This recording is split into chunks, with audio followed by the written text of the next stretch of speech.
Hi there, and welcome to another Raid Shadow Legends video. I'm IceMan. Evening all, and today we're going to be talking about the news that dropped today that we're going to have a 2x on Voids this weekend.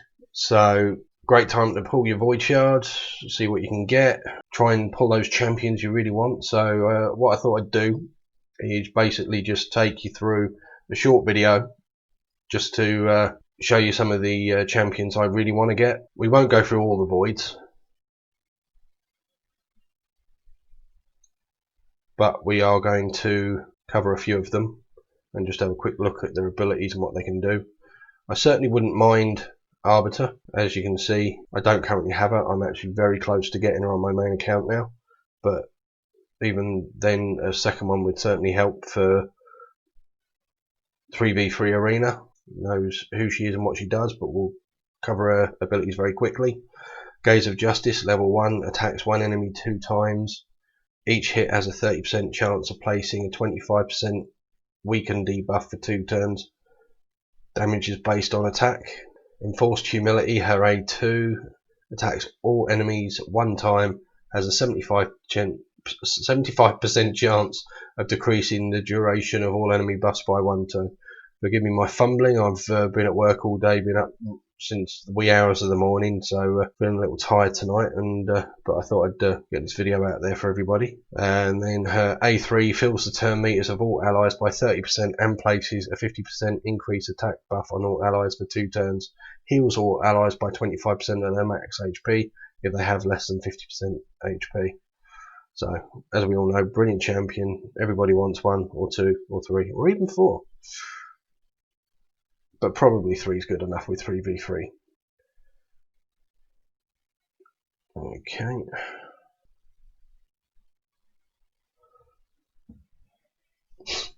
Okay, so here we have one that I'd really love to get my hands on.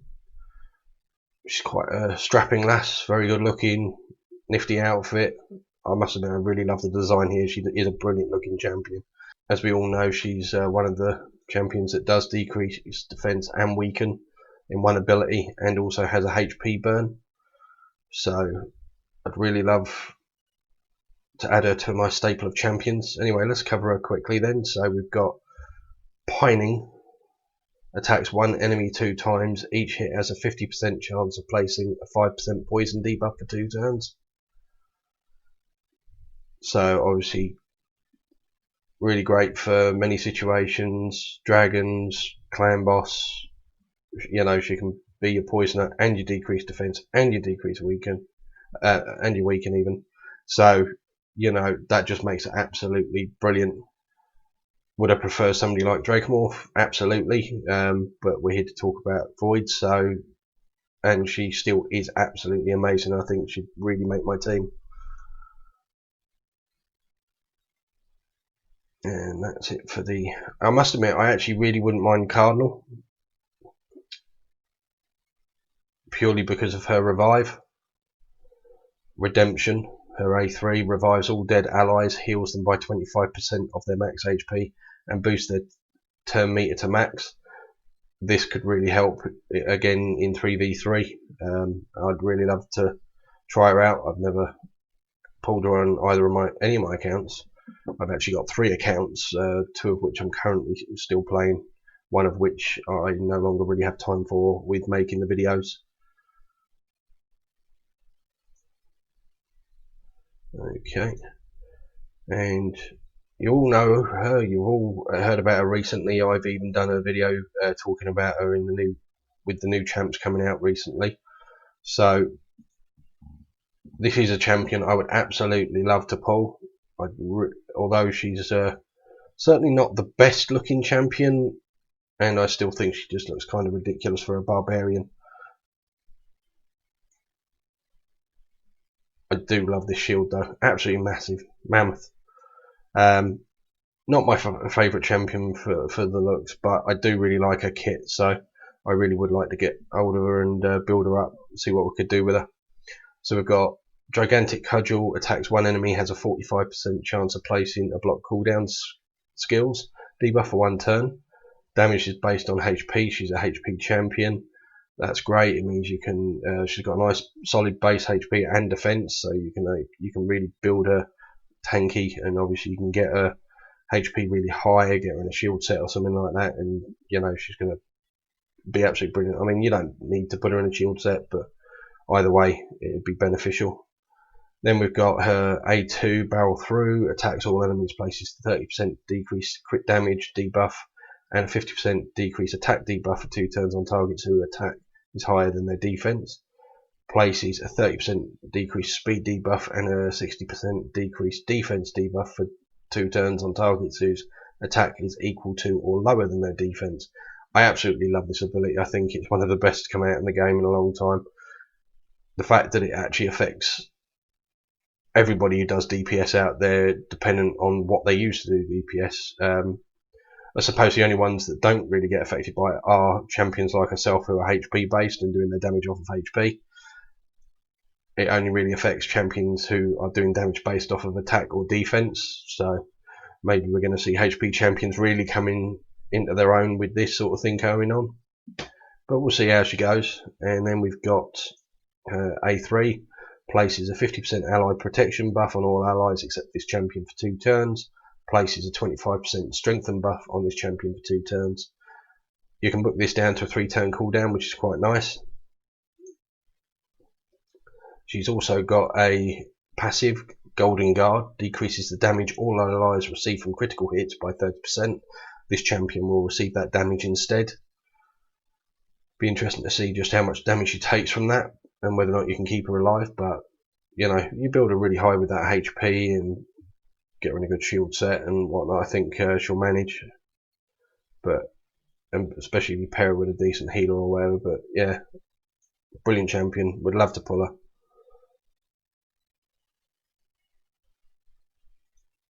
Okay, so let's move on.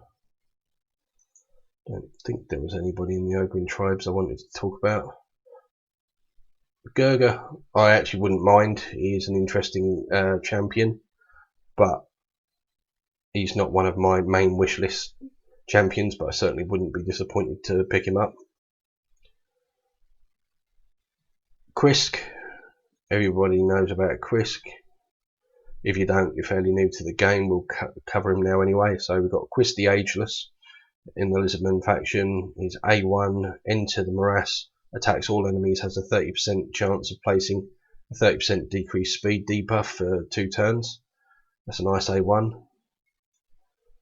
Is A2, Centuried Vigor, attacks all enemies, places a 50% ally protection buff on all allies except for this champion for 2 turns, places 2 15% continuous heal buffs on this champion for 1 turn, increases the duration of all ally buffs for 1 turn. So obviously that's really cool. Then on his A3, this can be booked down to a 3-turn cooldown, places a provoke debuff on all enemies for 1 turn, places 60% increased defense buff on this champion for 2 turns, and places a 30% increased speed buff on all allies except for this champion for 2 turns. And then we've got his passive, Might of Ages. At the start of each round, places a shield buff on all allies for 2 turns equal to 50% of this champion's max HP. Has a 75% chance of placing a 60% decrease debuff and a 50% decrease attack debuff on the attacker for 1 turn when hit. Absolutely brilliant skill, brilliant champion. If you pull him, you're going to be using him, and I certainly wouldn't mind pulling him. Skinwalkers, I don't think there was anybody here I was that interested in.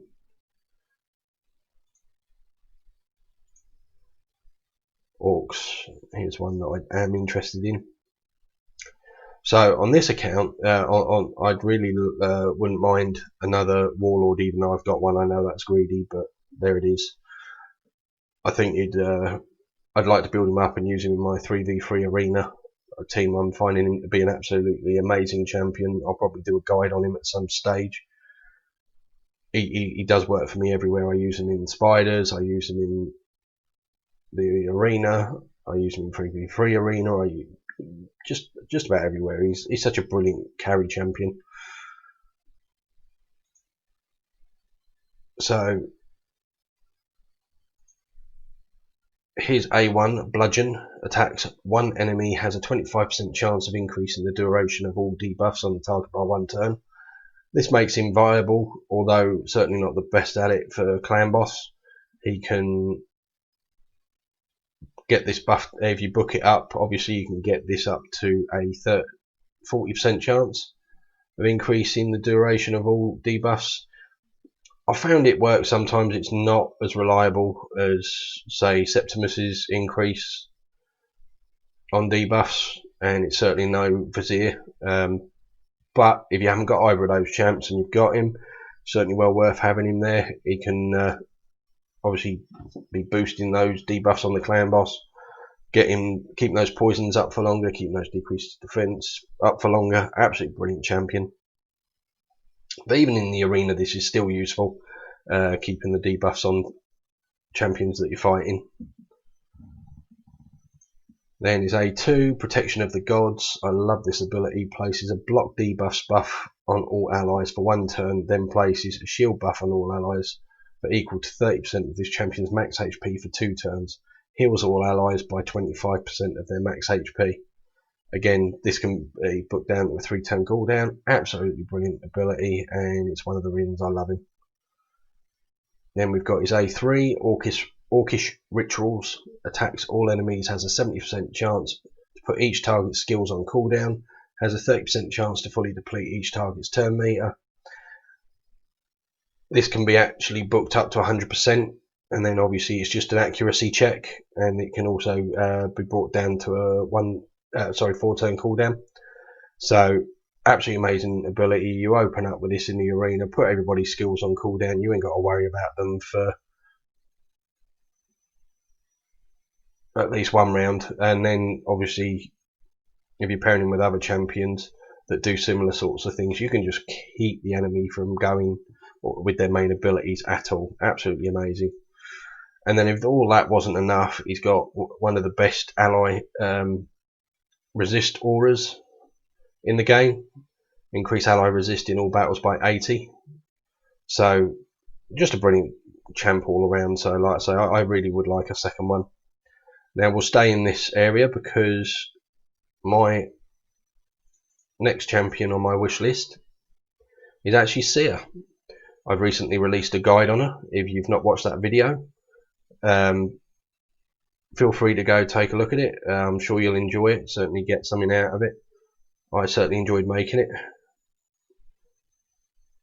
I love having her on my alternate account. I really would like to get her on my main account. She'd speed my dungeon runs up no end. I probably would not use her in the arena on this account. She would purely be a dungeon clear for me, but still an absolutely amazing champion. So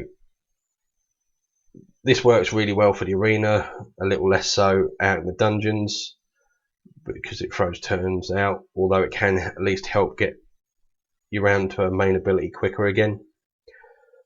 Knockout. Attacks one enemy, has 15% chance of granting an extra turn. Damage based on attack. The chance can be booked up by another 20%, so you can get her up to 35. That's great. Sorry, no, you can boost the damage by 20%. You can boost the chance by 5%. I did say I was tired. Array 2, Clan Banner, places a 30% increased crit rate buff on all allies for 2 turns and places a 25% weaken debuff on all enemies for 2 turns. Absolutely brilliant. In the arena it's not the best because obviously, unless you find a really tanky team I suppose, at which point you can maybe lead off with this, get the crit rate out there as an extra buff, get the weaken so that they're going to take more damage, and then bang, hit them with your A3 after that. But still a really good ability. Her A3, Karma Burn. Now this is her big money ability, everybody knows about it. Removes all buffs from all allies and enemies, then attacks all enemies. Damage increases according to the number of removed buffs. Has a 50% chance of placing a sleep debuff on all enemies for 1 turn. The chance of placing a sleep debuff also increases by 5% for each buff removed. Inflicts less damage to bosses, but she still does do a reasonable amount to bosses. So yeah, great champion, absolutely amazing. Okay, let's move on.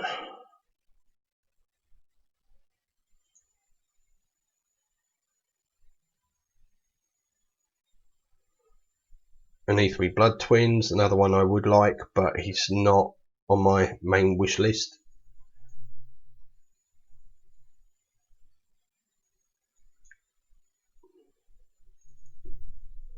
And of course, we'll probably end with my top main wishlist character, who is, of course, everybody's main wishlist character, Sifi the Lost Bride.